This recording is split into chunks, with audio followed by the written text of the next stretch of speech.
coming to the FGI tonight and listening to market research. I totally appreciate that. I know there are more exciting ways how you can spend the evening. I took my spouse once to a market research conference in San Diego. I thought it was a good idea to get out of Seattle in the middle of winter, and he said, never, ever again. You're going to do that to me. There are two different ways I could have approached this presentation tonight. Number one, I could have brought a case study with me, talk about the segmentation or customer satisfaction or whatever what companies are doing, and that would have been quite entertaining and interesting, but then you go home and then you actually don't know how to apply that yourself, and you wouldn't know how to do one of these studies yourself in your business. So I thought I'm gonna use a different approach. I'm going to show you how to do market research yourself, give you the dirty insights, the tricks, how much it costs. Basically letting you figure out, do I need a market research study? How do I figure out if a good's an investment or not? How will I do it myself? What can I do myself? And what do I overpay market research companies if I outsource it? And then actually, how much is the whole thing going to cost me if I want to go down that route? That's the approach we're going to take. To decipher the market research enigma, as I'm calling this presentation. So when small and medium-sized business owners are looking at market research, they always think it's kind of a very complex thing. It is from PhDs for PhDs, and yes, that is true to a certain extent, but not always, and certainly not in most of the cases. The types of studies or the types of market research that you should not touch if you're not a market researcher yourself are like cannibalization studies, feature optimization, price elasticity. These very, very complex studies that you truly need very complex models. For example, if you're Coca-Cola, you want to introduce a new flavor of Coke, let's say strawberry Coke, you need to figure out how much market share I'm going to take away from Pepsi, how much market share I'm going to lose from my cherry Coke, that kind of stuff. You need a very complex model, and that is certainly not something that a non-researcher can do themselves. So don't touch that, way too complex. What you can touch and what we're going to address tonight is like the bottom of the pyramid. The customer experience. So how do people like my store? How do they like my brand? What do they think about retailer A versus retailer B? Why do they choose retailer B over my own store? Customer demographics. Do I have more Asian American women than African American women? Do I have what age groups are coming to my store? So those type of studies to basically understand who your customer is, this is what you can do yourself without any problems, and I'm going to show you how. The other perception that's out there is that market research is expensive, and yes, it can be very expensive. In the old days I would say are going until the year 2000, there was only one way how to do market research, the full service market research. So you called the big companies that you are coming in, with the suits, you had a great meeting, you were sitting together, you told them what the problem is, then they took you out to dinner to Canlis.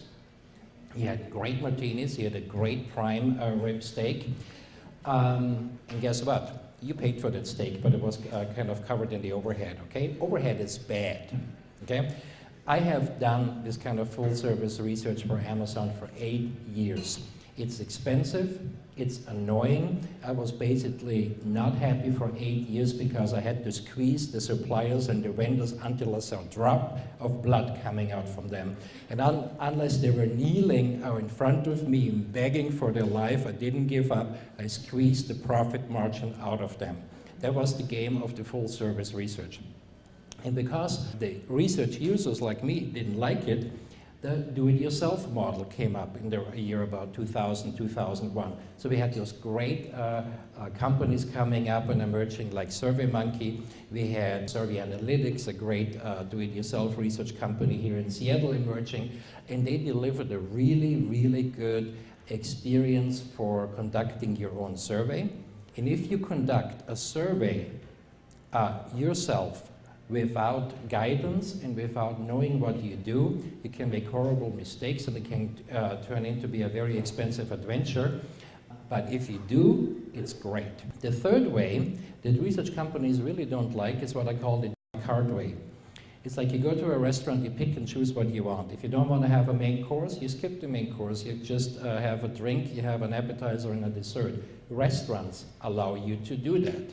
In the service industry, it's absolutely feasible that you can pick and choose what you want. In market research, it's not. And the reason is because the big research companies don't want you to pick and choose the cherries out of the cake because they lose the profit margin.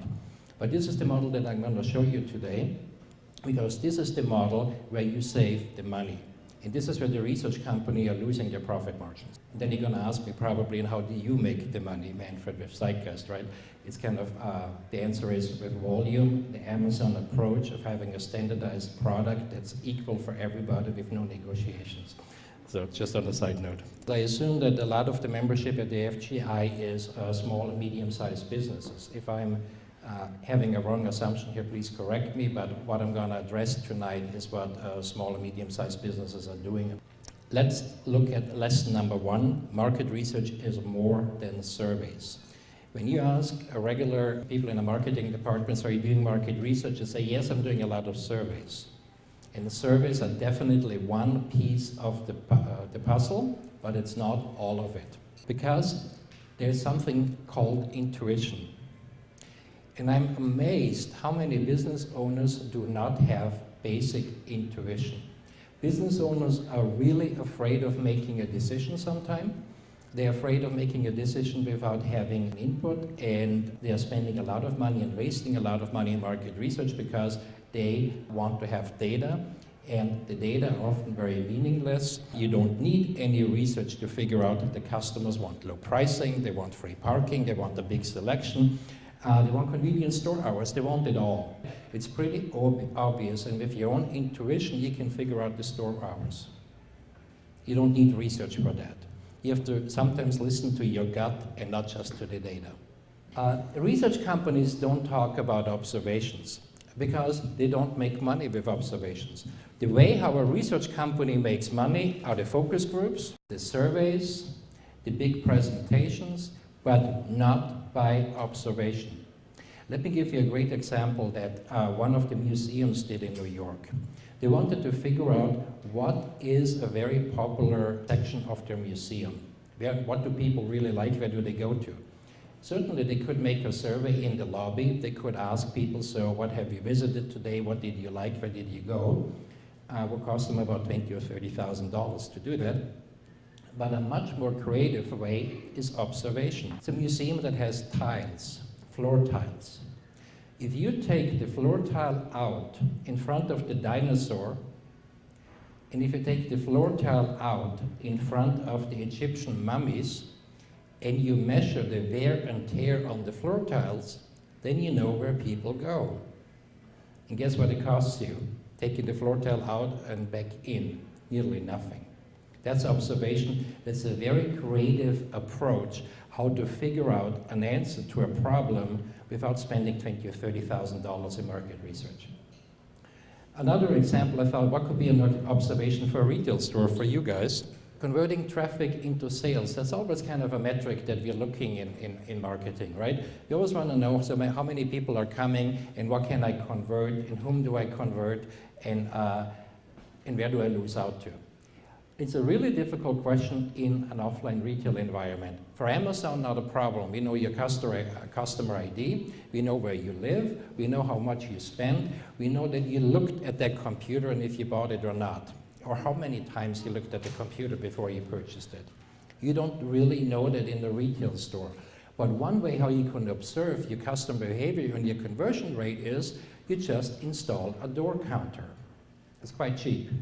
For less than $1,000, you have this little thing that counts your traffic that comes in the door and goes out the door. And if you overlay the data you get from your door counter with the data from the cash register, and if you overlay that with the people that are working in your store at a certain amount, a certain given time, then you can figure out the conversion rate of your foot traffic into sales by salesperson.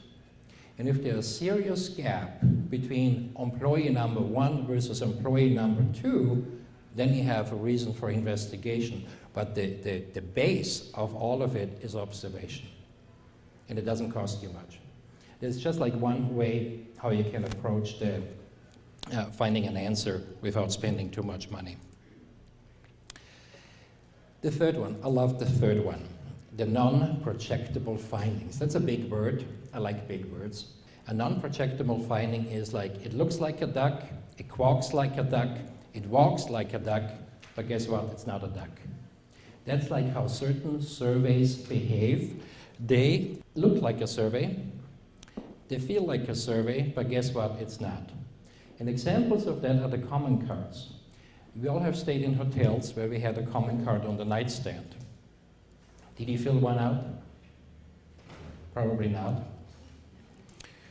We all have been, just recently was at Lowe's this weekend, purchased stuff, and then you get a cash receipt that's about 2 feet long, and at the bottom of your cash receipt, you have like a chance to win a $100 Lowe's gift certificate if you fill out the survey.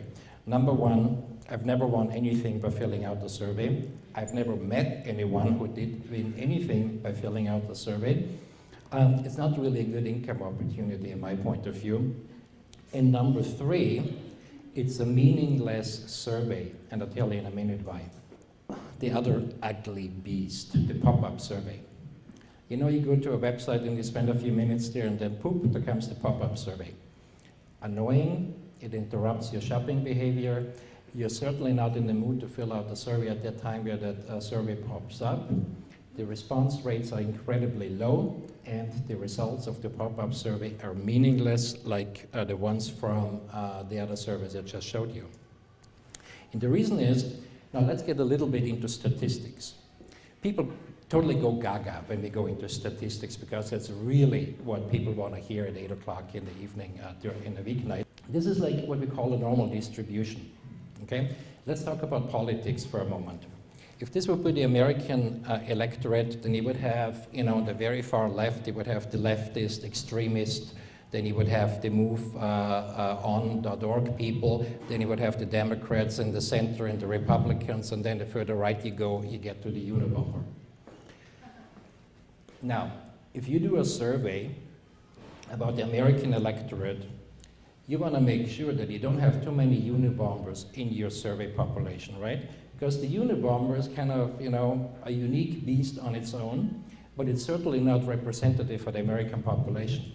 Do a survey like a pop-up survey, or a comment card, or a cash register survey. This is what you end up with. You end up with the extremes. Let me go back to the comment card. Who fills out the comment card in a hotel? Number one, you're very happy. You're on your honeymoon and they gave you 3 roses and a bottle of champagne and you really want to thank the manager and you fill out a really nice comment card because you got something for free. Number two, it was loud, the air conditioning did not work and there were cockroaches in the bathroom. You also fill out a comment card. And those are the 2 extremes of the population, but they are not representative of your total customer base. You will get a very distorted, a very skewed result out of this type of surveys. Do they have any value? Yes. But the way how I would look at these surveys is, it's a good piece of information.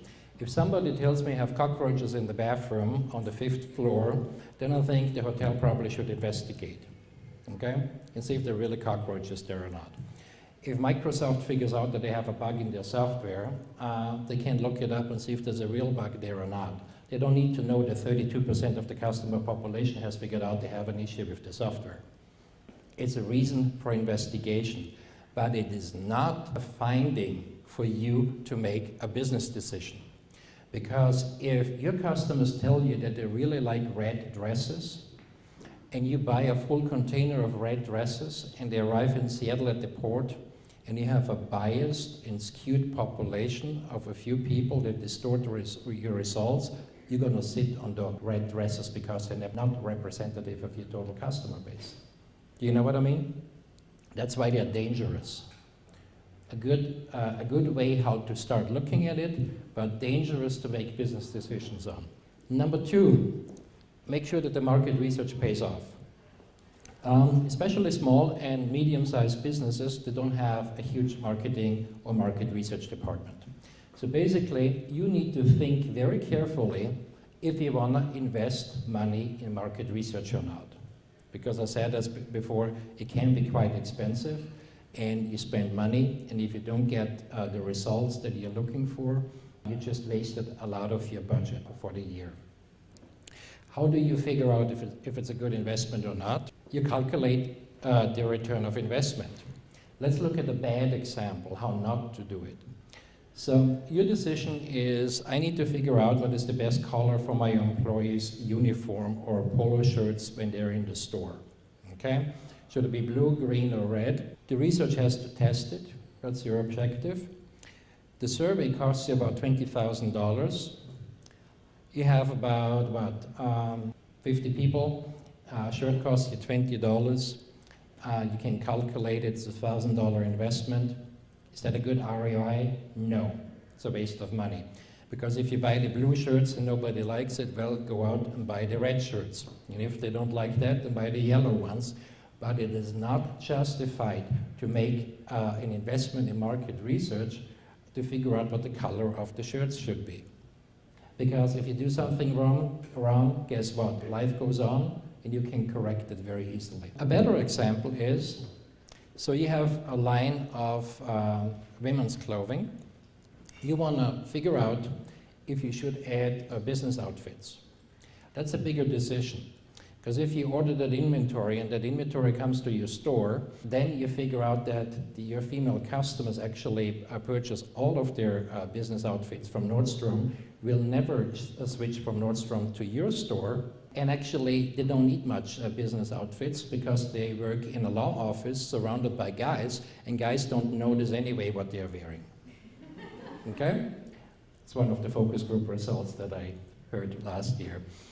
So the survey costs you $20,000.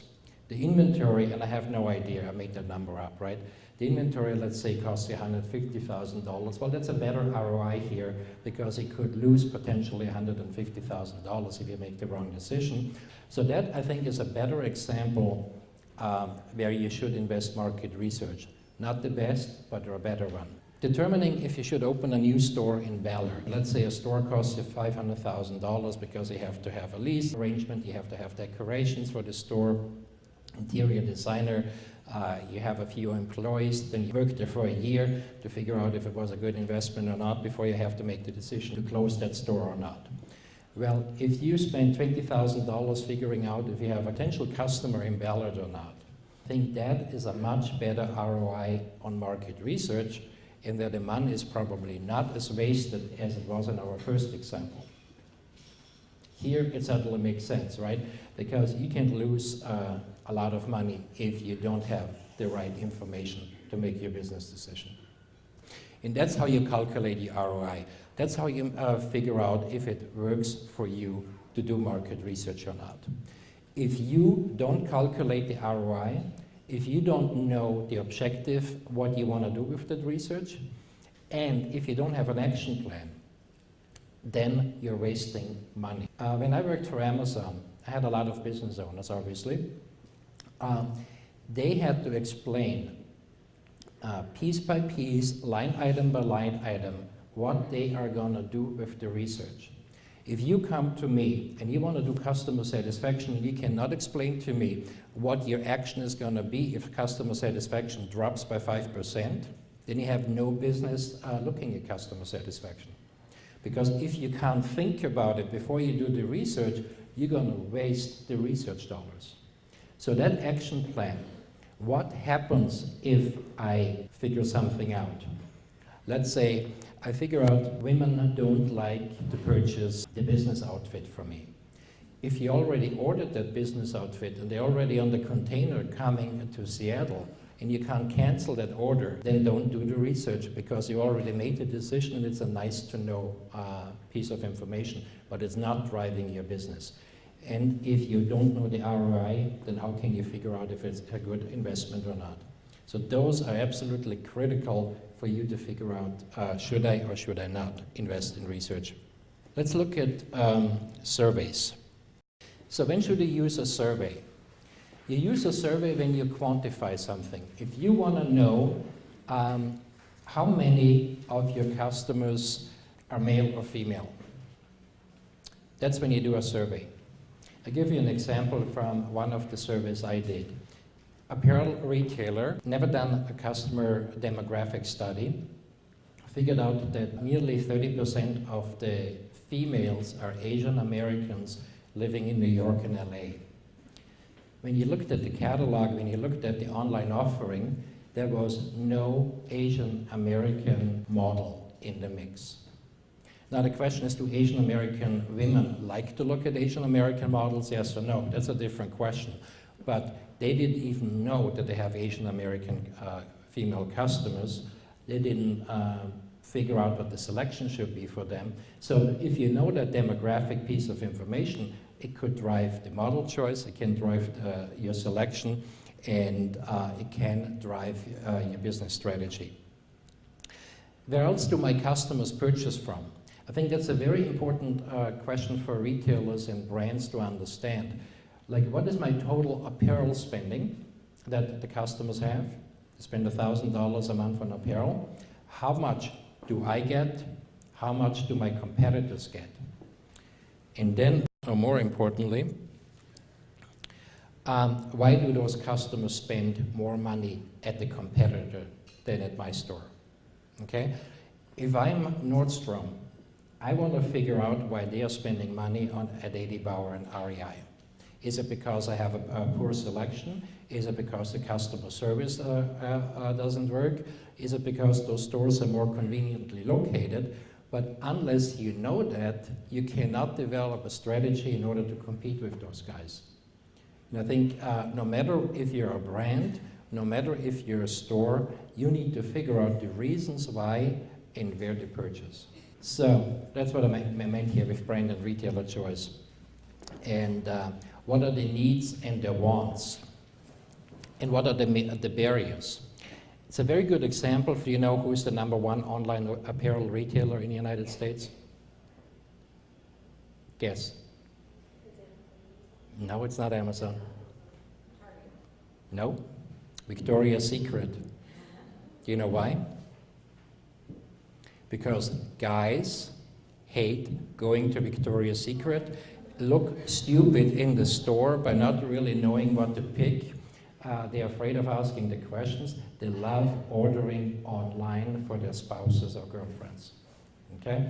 Another example, it's not apparel really, it's more like jewelry. Blue Nile, the #1 jewelry retailer in the United States. You know why? Because guys like me, I hate going to Tiffany, Cartier, or Sales, or whatever offline store it is, because there's always an arrogant salesperson that makes me really feel bad asking questions before I purchase the $10,000 engagement ring, because I don't know the cuts, okay? But I'm afraid to ask about the cuts of the diamonds. So they make you feel bad. That's why guys love shopping at those stores. I'm pretty sure that sales on those guys did not do a survey, because otherwise they would have figured out that they have a real issue with their sales force, making male customers uncomfortable. But that's what you need to figure out, because then you can build a strategy around it, right? Another one is like lapsed customers. Is it my problem or their problem? So if they moved out of the country, if they serve in Iraq or Afghanistan, there's probably nothing you can do. You can do nothing if they're deceased or if their lifestyle changed. For example, moms or pregnant women just don't need to have that sexy Chanel outfit anymore, because they don't want to have baby milk all over it. Their lifestyle changed, but you need to know why they are lapsed. The other thing you need to know is like, how satisfied are they? Are they satisfied with my store? Why are they not satisfied? Because again, you can fix the issue that you have in your store, if there is one. And every store has issues. I'm coming to that later. So how does it work? How do you actually do a survey? Let's look at the price comparisons. If you do a full service survey, it costs you about $20,000. That's about just to get the foot in the door. This is when you call me and I take you out to Canlis for dinner and we have martinis and I'm going to charge you for that. Okay? This is when I wear my nice suit again and I bring 3 other suits and we're all going to have a great time at your expense. If you want to save money, you have to go a la carte. That means you do part of the work, the researcher does part of the work, and as you can see, depending on the size of the survey, you can bring that cost suddenly from $20,000 down to $4,600. That is like 75% cost reduction. And here's how you do it. I hope you can see that. If not, if you can't see that too easily, you have a printout. So first of all, the very first step in any research project is you have to do a research plan. That's where you need to figure out your objectives. That's where you need to figure out the ROI that we were just talking a minute about. This is where you do your action plan. Now, you certainly can have Manfred do that, but I'm going to charge you $4,000 for it because that's what the industry norm is. Waste of money for 2 reasons. You need to think about the research. You need to figure out the objectives. Because if you don't do that, I can't do the work for you, nor any other research company, because we are not running your business. This is your job. And a lot of business owners fail to do their job in the research planning, and that's why a lot of the research is wasted money and doesn't work. How do you do a research proposal? That's very easy. You go to Google and there are tons of research proposals around, but the key elements are: what is my business problem, the research objective, the ROI, and the action plan. Those 4 things need to be addressed, but if you Google it, you truly, any decently smart person that can read can do a research proposal. And if you're too lazy, then that's what it's going to cost you. If you have done questionnaires before, please go ahead and do it. If you have not, I would advise not to do a questionnaire if you're not a seasoned researcher. Because it's like an art form. It's like cooking, right? You can certainly open a can of tuna and make yourself a tuna sandwich. But if you have like a Robuchon French recipe that's complicated, and you do that for your first time, you're certainly going to fail. You can get there. I could figure out Robuchon, but not on my first attempt. It took me many, many years to master the art of French cooking, and questionnaire design is the same as cooking. It's an art form, and everybody can do it, but it takes years. So if you don't have that experience, please leave your fingers off it. This is how much it's going to cost. Because now what I'm doing is like I'm taking the $20,000, that's the industry norm for a cheap survey, and I'm breaking it down into components for you.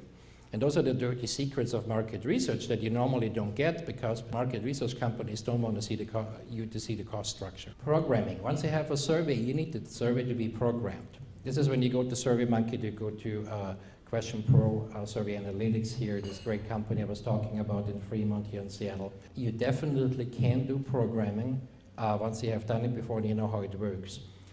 For the first time, I would absolutely advise against it because you can make mistakes that can be very costly. So I do not recommend doing survey programming yourself.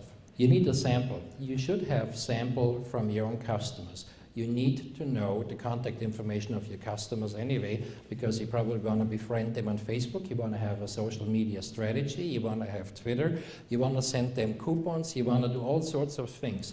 You need to collect your customer contact information, not just for research, for many, many other marketing purposes. If you don't have that, then you're in a real tough situation, because then you need to purchase sample. Sample is like those people you want to talk to, right?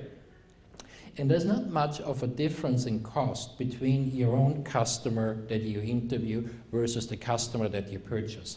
If you want to have, for example, somebody that lives in the Seattle area for an interview, that's about $5 an interview if you go to a panel. If you have your own customer contact, theoretically it's free, but nothing is free. Because in order to give them an incentive to do that survey, you need to pay them a gift certificate that they actually fill out your survey. So you need to spend about $5 in an Amazon gift certificate, in the Starbucks gift certificate for the survey respondent. So basically, cost is the same.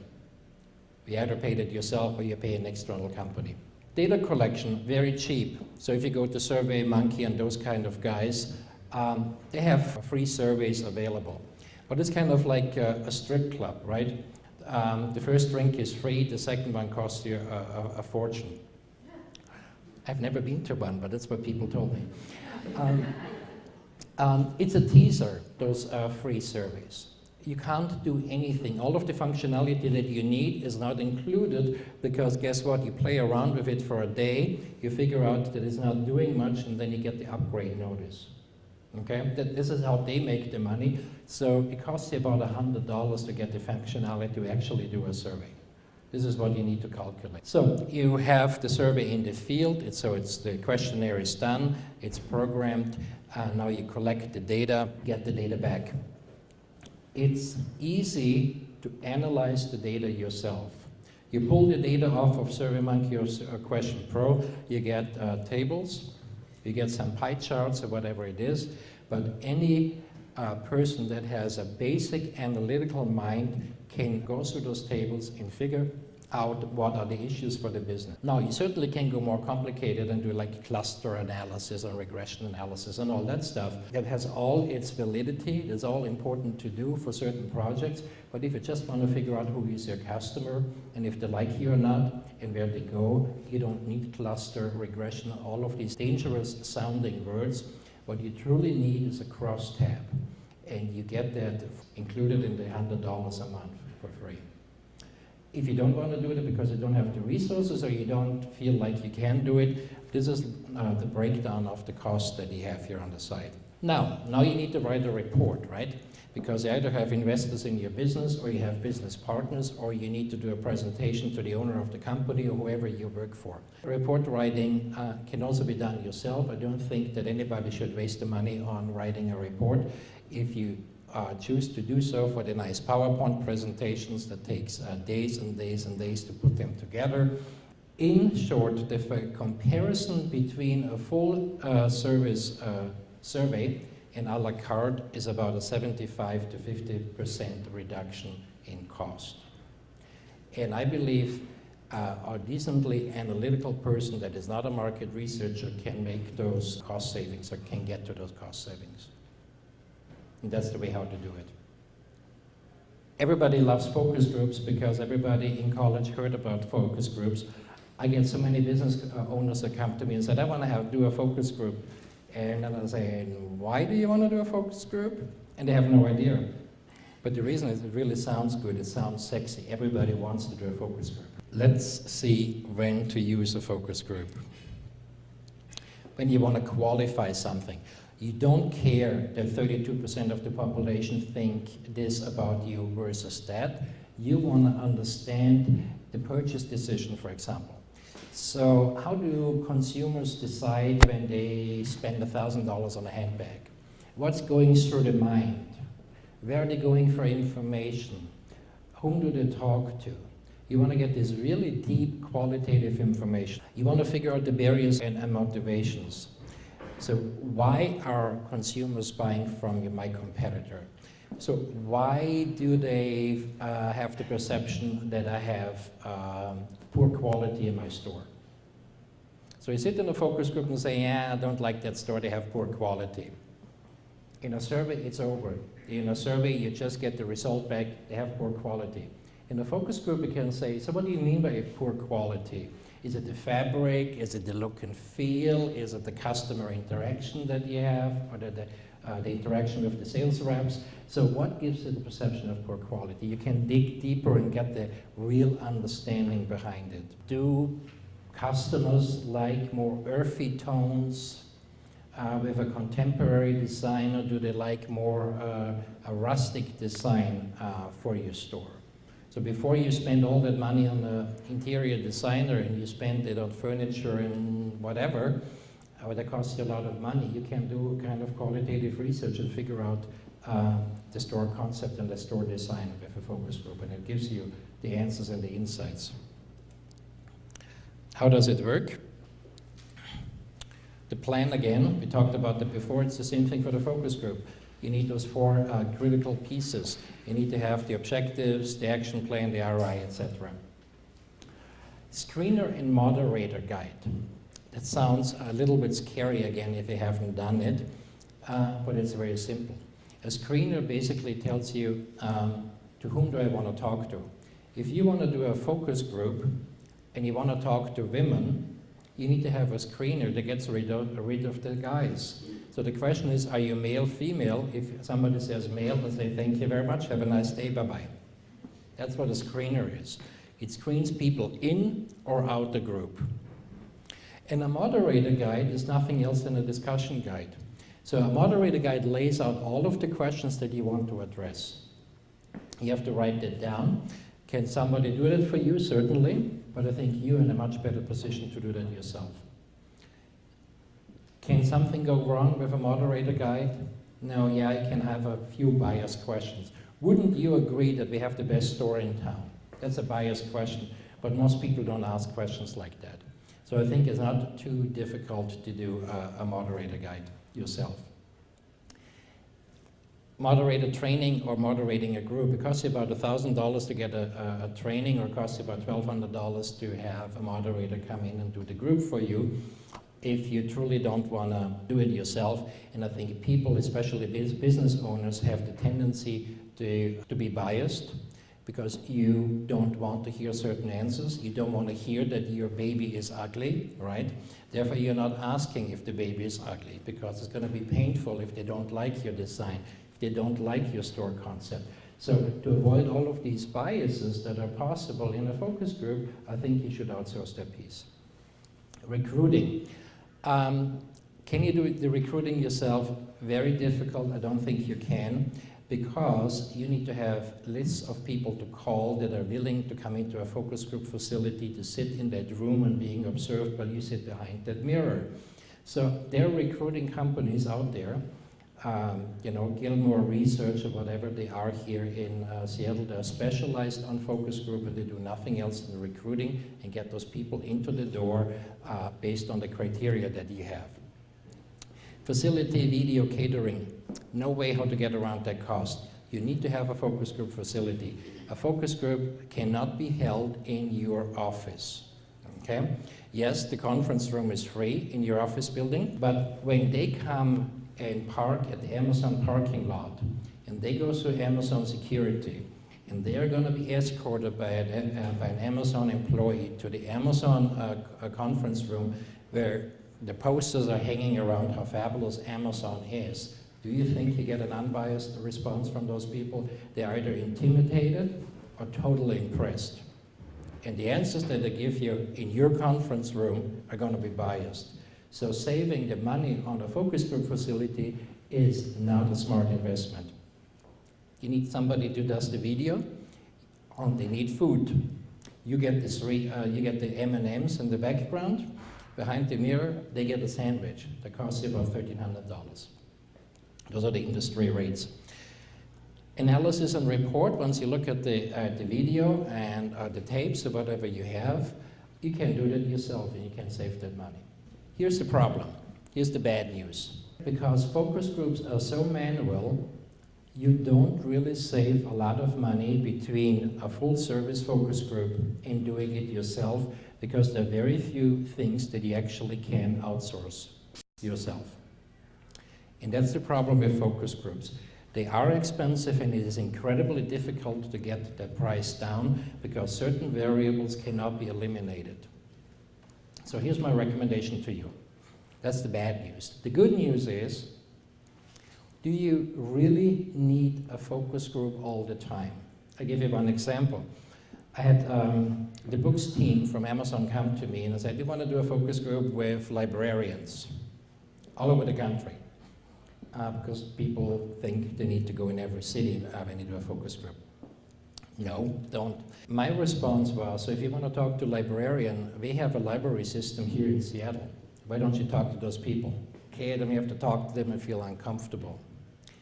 So basically, because they felt uncomfortable to pick up the phone, to call librarians and ask them for their time, I refused to spend $20,000 to $30,000 because they were uncomfortable picking up the phone. So the solution we did is I forced them to pick up the phone. They took the librarians to a Starbucks. They got like coffee and bagels or whatever. They sat together at the Starbucks coffee table and they had a discussion between Amazon Books team for corporate buying and the librarians. Was it a focus group? No. Was it biased? Yeah, probably. There was certainly some bias in there, but we got so much value out of this kind of quotation mark biased discussion group versus spending $20,000 to $30,000 that I think it's absolutely worth to talk to people, give them a bagel, give them a Starbucks gift certificate for $50 or whatever for their time, and people are really happy to share their opinion with you. I think focus groups are really something for big companies if you want to, have millions of dollars of investments to do. But I think for small businesses, I do not necessarily recommend a focus group. Let's look at the third area of research, the store or the mall intercept. Again, it's a beautiful word. Basically, it is a type of research when you're intercepting a consumer in their natural behavior. That sounds like from a textbook, because it is. Basically, a mall intercept is like you go to South Center Mall and you just grab people as they walk through and you say, can I do a survey with you? Or you go to the Braeburn and everybody that walks out of the Hermes store, you say, may I do a survey with you? And that is an intercept because you're intercepting the consumer in that natural environment and in the natural behavior that they do. Little side tour. Some of you have been here for the panel discussion that the FGI did last month, and we talked about online trends affecting retailers. It is going to be incredibly difficult for offline stores to compete with Amazon because the pillars of retail are price, selection, convenience, and customer experience. This is like what the pillars of retail are, where every store needs to deliver somehow in their value proposition to a consumer. Let's talk about price. I think it's going to be very difficult for retailers to compete on price with Amazon. Since we talked the last time here at FGI, Best Buy released their earnings report, and it was a horrible fourth quarter for Best Buy. And the reason why it was a horrible fourth quarter was Amazon's mobile app. You have that cell phone, you have that iPhone, you go into Best Buy, you scan the computer, you scan the digital camera, you look what it costs on Amazon, and guess what? Amazon wins the price war. And what Amazon does, they have turned Best Buy into their offline showroom.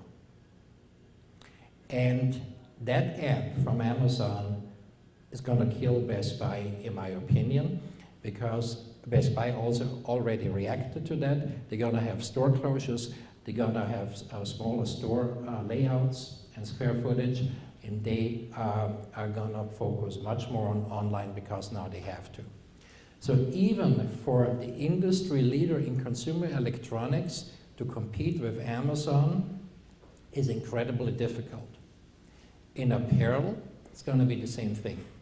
We don't have as many purchases in apparel yet that are going online, because only about 10% of all apparel purchases in the United States are online. But it is dramatically changing, and I believe you are not going to be able to compete with online stores on price. And if you can, then congratulations, and you did a fantastic job. Selection. It's absolutely impossible for any offline store to have the selection that an online store has. Because the warehouse space in Nevada, in Kentucky, and in Nebraska, wherever those warehouses are, is so much cheaper than your downtown Bellevue location. You cannot have the selection what those online retailers have, and you never will be able to. And if you make a mistake in selection because you picked the wrong winter collection, then it can be done as an offline retailer. Can compete a little bit better in convenience, because if somebody needs that Coach purse right now because they have to go to a party tonight, you win. If the customer can wait for 2 days, you lose. It is very convenient to order online, but it's definitely not impossible for offline retailers to compete on convenience. Where Amazon cannot compete, no matter what they will do, is the experience. This is, I think, where offline retail, the only chance for offline retail is to compete on customer experience. And it's absolutely flabbergasting that a lot of retailers haven't figured it out yet. Let's talk about Best Buy. There is no experience going to Best Buy. You have to park, you have to drive to the suburbs, you have to find a parking space, then you go into this huge store. The kids that are selling you the products have no idea about the products themselves, so you end up doing that research before you pick that flat screen TV or that computer or that digital camera, don't you? And then you go to a cashier, and if they greet you, you're really lucky, but it's not a friendly experience, and most of the times they don't even thank you for the purchase, and then you go back to your car. And you call that a customer experience? That's a transaction. In the retailers, most retailers are really good in transactions, but they're horrible in experience. Think about the hotel industry. Yes, you can stay at the Motel 6 along the freeway or other establishments, or you can go to the Four Seasons. And what the Four Seasons does, yes, it's more expensive, but it delivers an experience. Because at the Four Seasons, they use your name, you're greeted the right way, they're most of the time very polite, and they have figured out how to deliver an experience, and they also have figured out that they can charge a premium for that experience. So my message to offline retailers is, if you cannot deliver an experience, you're gonna die. That was blunt, wasn't it? Let me give you an example. We did a project for a European retailer, and we tested the stores at the Braeburn in Bellevue. We went to several stores. It was an absolutely nightmare experience from a customer experience perspective. Unfriendly, arrogant. One of the very expensive stores, the sales clerk was on the phone, private phone call, because I overheard it. And they have expensive stuff. I'm not mentioning the name now. Very expensive stuff. And we were ignored for 7 minutes, then they gave up. Okay, there's a potential customers walking out with thousands and thousands of dollars that you just lost because your sales rep or clerk or whatever you call those team members was on the phone discussing what party to go to this weekend. In the other store, we wanted a Chloe outfit. Chloe is a designer. We wanted to have an outfit for my sister. So we talked to this arrogant person and said, yeah, we have Chloe, but just the cheap stuff. We have the cheap line. I said, oh, that makes me really feel good to buy the cheap line from you, okay? Why don't you have the expensive one then if you don't like the cheap one? But again, this was not an experience. This was a transaction that did not happen. And guess what? Which store won at the Braeburn? I was totally surprised myself. Brooks Brothers. It was an absolute, I hate shopping. That's why I worked for Amazon. It was founded by people that hate shopping. It was an absolute delight. I got the concept of retail therapy because they were treated so nicely. They knew their products in and out, down to the product details. They discovered the flaw in the sweater. They did not let me have that sweater. They sold me another one. They upsold me. I spent all of my retail therapy money from the client. Wrote a nice report about it. That was an experience. They won that game. And if you can't figure out one example, for example, Normally you get the bag handed over like this, right? The handbag was handed over to me like this, so that I can grab it in the center. Now those are minor details. They are not big in the scheme of things, but that is a customer experience, and guess what? It doesn't cost you anything. How that handbag is handed over, how you greet it, how you treat it in the store is free, as long as you have the basic courtesy how to deal with your customer. And you don't look at your customer as a transaction. You can spend thousands and thousands of dollars in marketing and store redesign. But if you don't get the basic of the experience correctly, then that customer will go to Amazon or to other online retailers. So that is like my soap opera box that I firmly believe in, but the only survival is, in my opinion, for offline retailers. And here's how you deal with that experience from a research perspective. You do a mall or store intercept survey, which is your baseline, okay? Then you intercept him and do a survey. And ask him and her, so how was that experience? How were they friendly? Did you spend more money than you planned to do? So you establish this whole survey and score it. Now you have a baseline. Then you have a mystery shopper going in, who is purchasing, then returns the product, and then we sit together with you for an hour and tell you exactly what went wrong or right in that shopping experience. But it's easy to tell people what went wrong or right? It's very easy to point out the negative stuff. It's also like what I think is very important in a high level is to tell you what you can do and how you can improve that experience.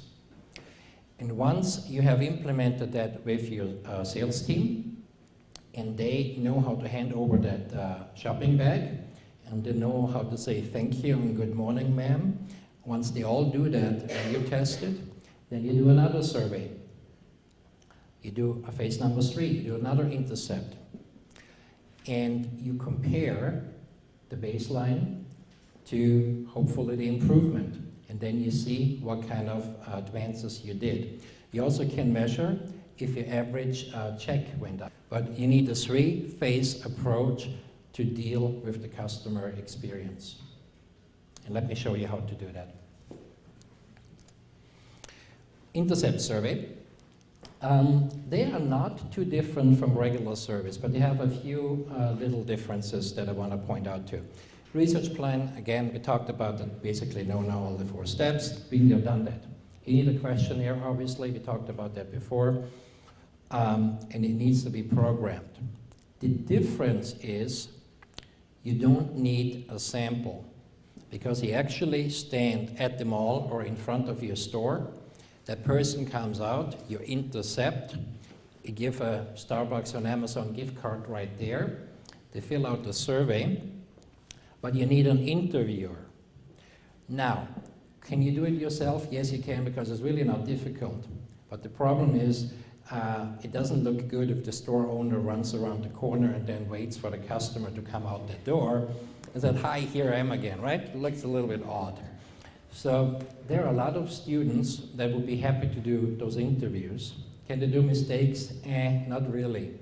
It's like not that difficult. All you need is an iPad. Because it's programmed online, you're connected through a wireless connection on your iPad or 3G that you have, and you go through the questions, type in the answers, and it collects the data on the server remotely. That's how an intercept works. How much does it cost? The same as a regular survey, $100 a month. Because the server doesn't care if that's an online survey or if somebody is typing in those answers on an iPad. The same thing. And the company I do recommend for that is Question Pro, by the way. Let's keep the money in the local community. Data preparation and analysis. Yeah, you can do it again. You just pull down the data. Or you have a researcher do it. That's how much you should pay for data analysis and preparation, not more. And then the report writing. So, Depending on the length of the survey, and the reason why surveys are longer, the longer surveys are more expensive than the shorter ones is because there are more man hours going in. But anywhere between $2,000 and $8,000 you get a survey compared to $20,000. Okay? Total cost. The mystery shopping and consulting. We have an expert in our team. He establishes the standards with you. So what do you truly want to figure out? Do you want to focus on the upselling, or what do you want to focus on your store experience? Then the mystery shopping occurs, and it's recorded, by the way, on a tape recorder, so that you hear the verbal interaction, and then you get your consulting hour. And then you know what to do.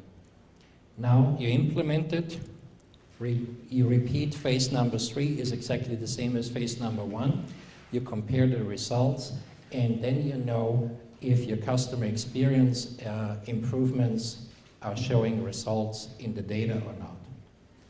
And then you can say, okay, we did really good in upselling, but we really have more to do in friendliness, because friendliness is still not there. Why not? And then you're gonna go into your store, you observe those guys, how they interact, or you video record them, or whatever you wanna do. But then you have like more data to actually form further actions.